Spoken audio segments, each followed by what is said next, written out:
어떤 선생님이 생물 시간에 학생들에게 벼룩이 얼마나 높이 뛰는지 실험을 해 보도록 했습니다. 학생들은 수십 마리의 벼룩을 책상 위에 올려놓고 얼마나 높이 뛰는지 지켜보았습니다. 그런 다음 선생님은 커다란 유리 그릇으로 뛰는 벼룩들을 덮어서 관찰하도록 했습니다. 이제 벼룩은 뛸 때마다 유리 그릇에 부딪혀서 더 이상 높이 뛸 수 없다는 사실을 알게 되었고, 그 후 그릇에 부딪히지 않을 정도로만 뛰었습니다.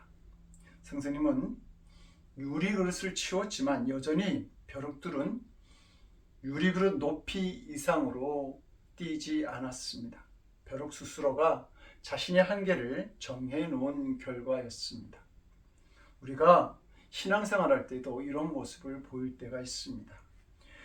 우리를 찾아오시는 하나님의 사랑과 능력은 무한하신데 우리는 자신의 경험, 지식, 이성이라고 하는 그릇에 믿음의 한계를 정해놓고 신앙생활을 하고 있습니다. 그러다 보니 무한하신 하나님의 사랑과 능력에 대한 믿음보다는 인간적인 방법을 더 의지하면서 신앙생활합니다. 그 결과 잘못된 일들이 나타나고 그런 부분들로 인해서 힘들고 괴로운 신앙생활을 하게 되는 것입니다. 하나님은 말씀하시죠. 내 입을 크게 열라 내가 채우리라. 하나님을 향한 믿음에 한계를 두지 않기를 원합니다. 본문 1절은 아브라함의 아내 사례는 생산치 못하였다 기록하고 있습니다. 자녀가 없었다는 말이죠. 하나님께서는 분명 아브라함에게 자녀를 주시겠다고 약속했는데 아브라함의 나이 85세가 되도록 자녀를 갖지 못한 것입니다. 그런 그들을 더 힘들게 한 것은 2절 말씀이죠. 사레가 아브라함에게 이르되 여호와께서 나의 생산을 허락지 아니하셨으니, 사라가 자신의 생산을 하나님께서 허락하지 않으셨다고 단정한 것입니다. 그 이유는 그녀의 월경이 끊어졌기 때문입니다. 그 전까지는 그래도 하나님께서 자신에게 아기를 주실 것이라고 사례는 믿었습니다. 그러나 월경이 멈추는 순간 하나님께서 자신에게 아기를 주실 것이라고 하는 믿음이 무너져 내린 것이죠. 하나님이 사례에게 내가 다시는 아이를 낳지 못할 것이다 라고 말씀하신 것도 아닌데 혼자 이렇게 단정한 것입니다. 그러면서 여호와께서 나의 생산을 허락지 않으셨다고 이렇게 말하면서 아이를 낳지 못한 책임을 하나님께 돌리고 있는 것입니다. 여호와께서 허락지 않으셨으니 나는 절대로 아이를 가질 수 없다고 생각한 이 사례는 자기 몸종인 하갈을 통해서라도 아이를 낳겠다고 생각합니다. 아이를 낳을 수 없게 되었다라고 하는 사례의 이야기를 들은 아브라함마저도 믿음이 흔들립니다. 사례의 몸이 이미 아이를 낳을 수 없는 상태가 되었고 자신의 나이도 이미 85세가 되었다라고 하는 사실에 자신을 통해서 큰 민족을 이루시겠다고 약속하신 하나님의 말씀이 이루어지기 어렵다고 아브라함은 판단한 것이죠. 아브라함이 사레의 몸을 통해 아이를 낳을 수 없을 것이라고 그렇게 판단하기 전까지는 믿음이 좋아 보였습니다. 하나님의 약속을 믿고 고향을 떠났고 조카 롯에게도 내가 자하면 내가 우하고 내가 우하면 내가 자하리라, 이런 말로 여유 있는 모습을 보여주었습니다. 전쟁을 통해서 소돔 왕이 빼앗긴 물건을 아브라함이 찾아올 때에 소돔 왕이 사람만 보내고 재물은 아브라함이 취하라고 권유해도 아브라함은 소돔 왕에게 재물을 다 넘겨주는 넉넉함도 가지고 있었습니다. 그러나 사레가 더 이상 아이를 낳을 수 없다라는 생각을 하게 되는 순간 이 믿음을 다 잃어버렸습니다. 이제는 하나님도 어쩔 수 없구나라고 생각하게 된 것이죠. 이것이 아브라함과 사레가 가졌던 믿음의 한계였습니다. 아브라함과 사레는 전능하신 하나님을 믿는다고 하면서도 사레가 임신 가능한 몸이 되어야지만 하나님이 아이를 잉태하게 하실 수 있지 않겠느냐, 이렇게 생각하고 있었던 겁니다. 하나님의 능력보다 인간적인 상식과 판단이 더 우선시되고 있었던 것이죠. 아브라함은 몸종을 통해서라도 빨리 아이를 낳자는 사레의 제안을 받아들입니다. 그리고 사레의 몸종인 하갈을 통해 아들 이스마엘을 낳게 되죠.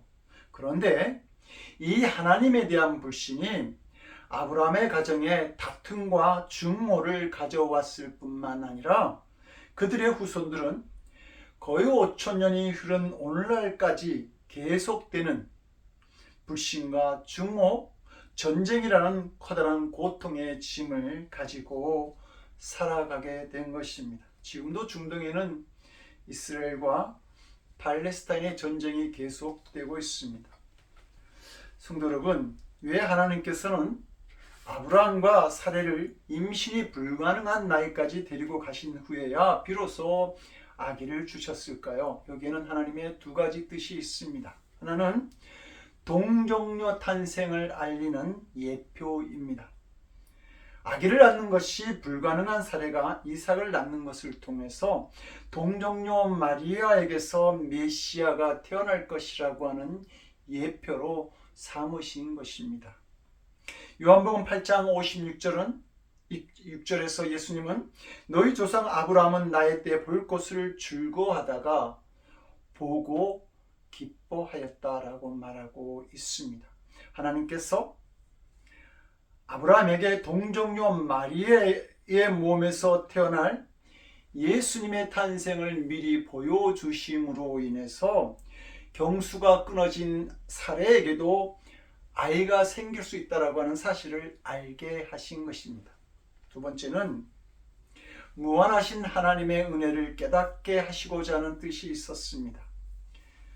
이삭을 주시겠다는 하나님의 거듭된 약속에도 아브라함은 이것을 믿지 못하였습니다. 그러나 하나님은 아브라함이 약속을 불신하는 그 믿음의 한계를 아셨지만 믿음이 없다고 책망하지 않으셨습니다.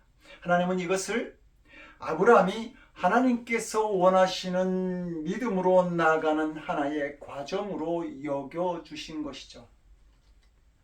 예수님은 가야바의 뜰에서 위험을 피하기 위해 예수님을 부인하는 베드로의 초라한 믿음을 보시면서도 그 순간에 그 베드로를 판단하고 결정해 버리지 않으셨습니다. 그것은 예수님께서 베드로 안에 예수님을 사랑하는 열정과 진심을 동시에 보셨고 살기 위해 버둥거리는 그 베드로뿐만 아니라 초대교회를 세우는 베드로의 열심도 보셨기 때문입니다. 이런 하나님의 관용, 주님의 관용은 우리에게 얼마나 큰 감사가 되는지 모릅니다. 왜냐하면 이 아브라함의 문제는 결국 우리들의 문제이기 때문입니다. 많은 성도들이 신앙생활을 하면서 자신에 대해 좌절하고 죄책감이나 열등감을 가지고 살아갑니다. 자신을 너무 잘 알고 있기 때문이죠. 아브라함처럼 나이가 들어갈수록 더욱 그러합니다. 세상에 대해 더 많은 경험과 지식이 믿음의 한계를 스스로 만들고 있기 때문입니다. 이렇게 자신의 판단으로 하나님의 무한하신 사랑과 능력을 믿지 못하게 되면 자신의 죄와 부족함만을 보면서 더욱 힘든 삶을 살아가게 됩니다. 다윗은 자기 아들 압살롬의 반역으로 예루살렘 성 밖으로 쫓겨난 적이 있었습니다. 그런데 다시 정말 괴로웠던 것은 이 모든 일이 자기가 지은 죄로 인하여 일어났다고 하는 사실입니다. 자신이 밧세바와 간음하고 그의 남편 우리아를 전쟁에 보내 간접 살인한 부끄러운 일들이 드러나니까 아들을 비롯한 모든 신하들이 다윗을 비방하고 죽이고자 일어났던 겁니다. 살다 보면 성도 여러분, 억울할 때를 만날 때가 있죠. 하지도 않은 말을 했다고 하고 하지도 않은 일을 했다고 하는 사람들을 만나게 됩니다. 그때 죽을 것 같이 괴롭고 억울하지만 그래도 견딜만 합니다. 왜냐하면 억울한 일이니까요. 내가 잘못한 일이 없으니까요. 진실은 결국 다 드러나고 거짓말한 사람이 수치를 당하게 될 것이기 때문입니다. 그렇게 되지 않는다 하더라도 최소한 하나님은 아시지 않습니까? 그러나 정말 괴로운 것은 자신의 잘못한 일이 드러났을 때입니다. 자신이 잘못한 일이 드러났을 때는 할 말도 없고 희망도 없는 것입니다.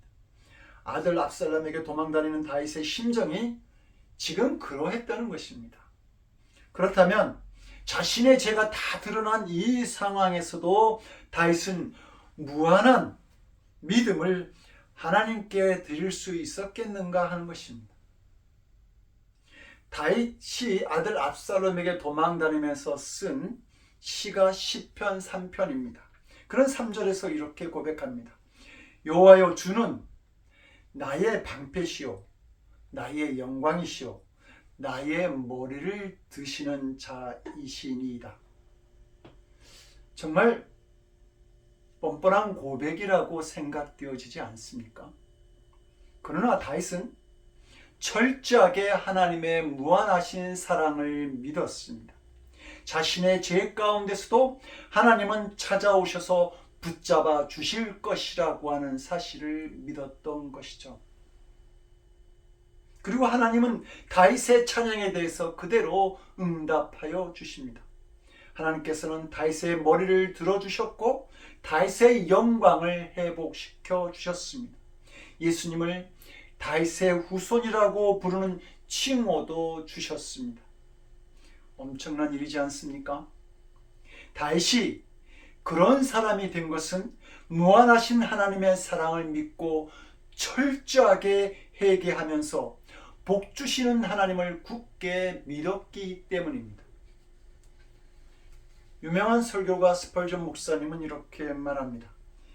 인간이 하나님 앞에서 할 일은 계산적인 믿음을 가지는 것이 아니라 절대적인 믿음을 가지는 것이다. 계산은 하나님께서 하시기 때문이다. 우리가 할 일은 우리의 믿음에 한계를 두는 것이 아니라 절대적인 신뢰, 무한한 믿음을 하나님께 보여드리는 것입니다. 하나님께서 만약 사랑받을 조건을 따지셔서 우리를 사랑하신다고 한다면 누구도 하나님의 사랑을 받지 못할 것입니다. 하나님께서 우리를 사랑하시는 것은 우리를 무조건 사랑하시기로 결단하셨기 때문입니다. 십자가가 바로 그 증거가 됩니다. 하나님은 자신의 독생자까지도 우리를 위해 희생 제물로 삼으신 것입니다. 그리고 예수님은 허물과 죄로 가득한 우리를 생명까지 주시는 무한한 사랑으로 우리에게 찾아오셨습니다. 예수님을 핍박하던 사도 바울이 놀라운 예수님의 사랑을 발견하게 되었을 때에 그는 자신이 발견한 예수님의 사랑을 고린도전서 13장 7절에서 이렇게 고백하죠. 모든 것을 참았고 모든 것을 참으며 모든 것을 믿으며 모든 것을 바라며 모든 것을 견디었다고 말입니다. 마태복음 16장에서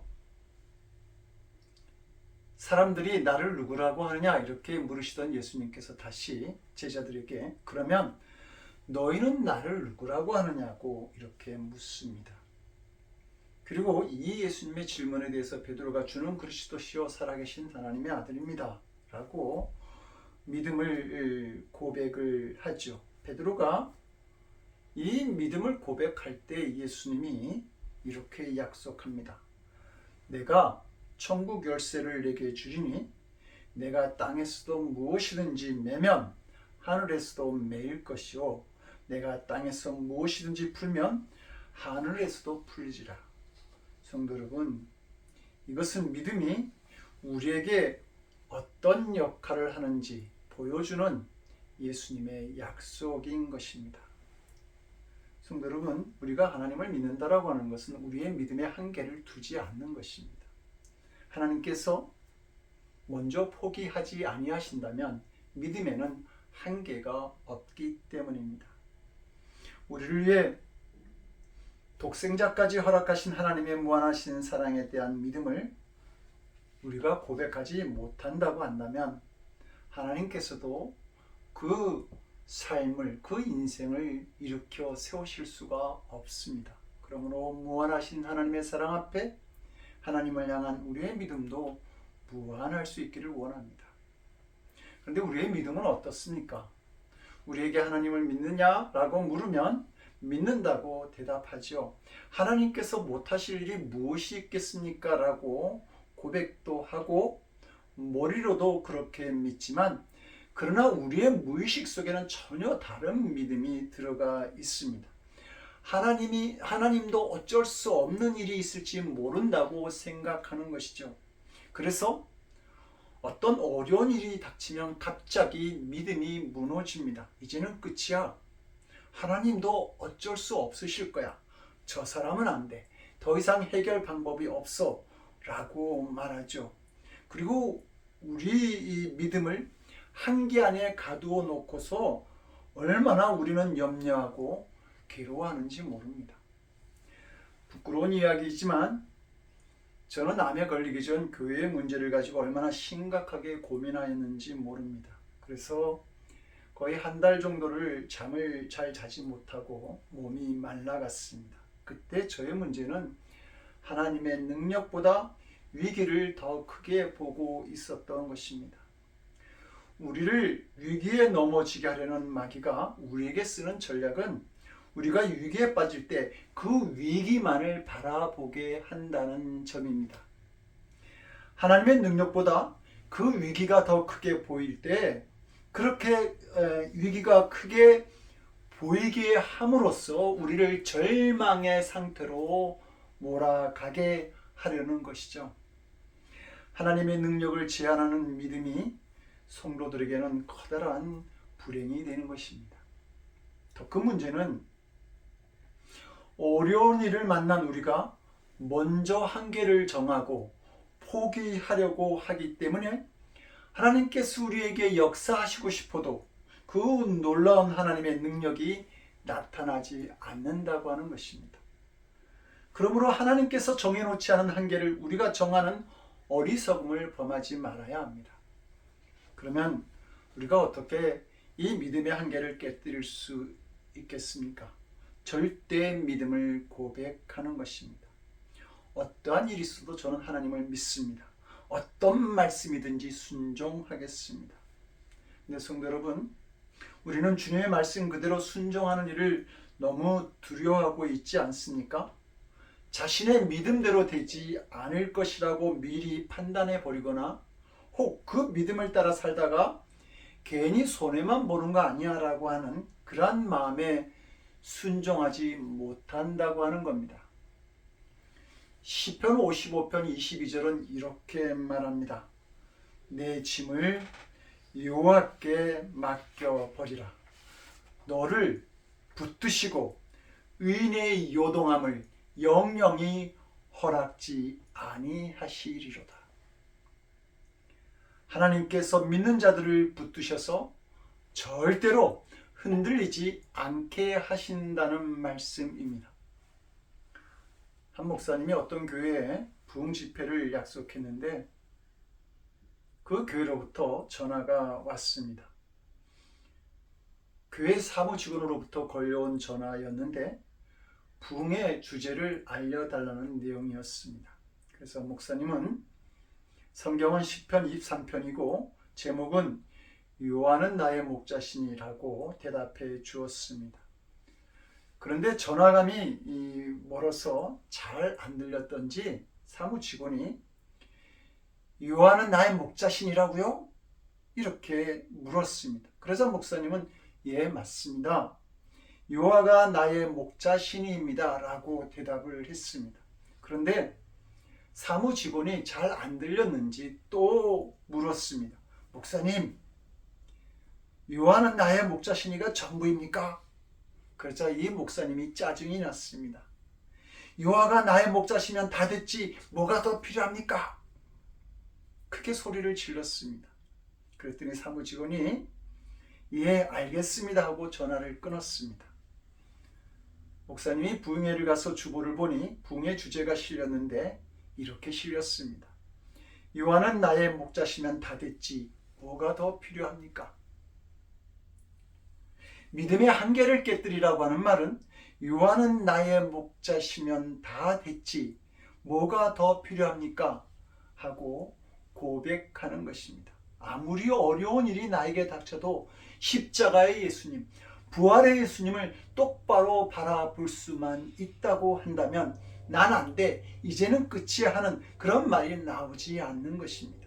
범사에 감사하게 됩니다. 왜냐하면 내가 정해놓은 믿음의 한계가 깨어지기 때문입니다. 아브라함 당대에 욥이라는 사람이 살았습니다. 욥은 당시 가장 큰 부자였습니다. 그런데 하루아침에 소와 나귀, 양, 약대들이 다 죽었습니다. 자녀들마저 죽었습니다. 그때 욥이 하나님께 기도합니다. 가로되 내가 못해서 적신이 나았사온즉 또한 적신이 그리로 돌아가올지라. 주신 자도 여호와시오 취하신 자도 여호와시오니 여호와 이름이 찬송을 받으실지니이다. 욥이 어떻게 이런 기도를 드릴 수 있었을까요? 욥은 믿음의 한계를 두지 않고 하나님을 믿었다라고 하는 증거입니다. 그는 정말 믿는 데가 있는 사람이었습니다. 성도 여러분들도 주위에 있는 사람들로부터 저 사람 정말 믿는 데가 있나 봐, 이런 말을 듣기를 축복합니다. 이것은 정말 위대한 평가이기 때문이죠. 그러려면 내 믿음의 한계를 깨뜨리고 끝까지 하나님의 약속과 말씀만을 바라보고 나아갈 수 있어야 할 것입니다. 저는 위대하신 하나님을 믿습니다. 정말 능력의 하나님을 믿고 나를 위해서 독생자도 주신 하나님의 은혜를 믿습니다. 이런 고백을 하며 나아갈 때에 내 마음의 좌절과 염려, 두려움이 끼어져 나갑니다. 그리고 믿음의 한계를 깨뜨리게 될 때에 그때 길이 보입니다. 진짜 되는 길, 하나님이 진짜 약속하신 그 길이 그때 보여지는 것입니다. 길이 아닌 것도 그때 분별이 되어지는 것이죠. 그래서 우리는 말합니다. 이것은 가짜라고 그렇게 말할 수 있게 되는 것입니다. 성도 여러분, 우리는 하나님의 약속과 주실 복을 믿고 너무너무 좋아하지만 아직까지 내 믿음의 한계가 너무 커서 오직 하나님이 인도하는 방향으로만 따라가지 못할 때가 있습니다. 하나님이 인도하시는 방향으로 따라가다가도 중간에 어려워 보이고 불가능해 보이는 일이 나타나면 그만 사람의 방법으로 갈아탑니다. 그러다가 이스마엘이 나오는 것이죠. 하나님을 믿어도 믿음의 한계 때문에 이스마엘을 낳고 괴로워하는 성도들이 참으로 많이 있습니다. 하나님의 약속을 자기 노력으로 이루려고 하는 불신 때문에 일어나는 일들인 것입니다. 성도들이 이것을 빨리 깨닫게 되면 하나님이 주시는 복과 약속을 누리고 살게 되지만 이것을 이해하지 못하게 되면 계속해서 이스마엘로 인해서 고통을 당하는 삶을 살아가게 됩니다. 오늘 본문을 통해서 하나님께서 우리에게 주시는 말씀은 우리 믿음이 연약해서 그만 중간에 이스마엘을 만들지 말라고 하는 이야기입니다. 우리가 알아야 할 것은 우리가 믿음의 한계를 깨뜨리게 될 때에 그때 비로소 이삭의 복을 얻게 되는 단계에 이르게 된다는 사실입니다. 믿음의 한계를 깨뜨리는 하나님의 위대한 역사가 사랑하는 성도들과 우리 모두와 함께 하시기를 간절히 기도드립니다. 함께 기도하시겠습니다. 전능하신 하나님, 우리들의 믿음의 한계가 깨어지기를 원합니다. 우리는 하나님을 믿습니다. 정말 위대하신 하나님, 전능하신 하나님, 나를 위해서 독생자도 아낌없이 주신 하나님의 사랑을 믿습니다. 우리 안에 믿음의 한계가 깨뜨려지도록 주여 도와주시옵소서. 이제는 하늘의 보좌를 보르시고 이 땅에 오셔서 우리에게 놀라우신 하늘의 능력을 알게 하신 우리 주 예수 그리스도의 크신 은혜와 독생자의 희생제물을 통해 우리를 향한 무한하신 사랑을 보여주신 아버지 하나님의 극진하신 사랑하심과 제약된 우리들의 심령 속에서도 주님의 무한하신 사랑과 능력을 깨닫게 하시는 성령님의 감화감동, 우리 안에 교통하시고 역사하시는 놀라우신 은총이 무한하신 주님의 사랑과 능력 앞에 이제 자신들의 믿음의 한계를 깨뜨리기를 원하는 거룩한 성도들 머리 위에, 저들의 가정과 일터와 드리는 기도 위에, 아름다운 덕을 선포하기를 원하는 늘 푸른 교회 위에, 그리스도의 구원의 복음을 땅끝까지 전하기를 원하는 선교사님들 위해 지금으로부터 영원토록 함께 하옵시기를 간절히 축원드리옵나이다. 아멘.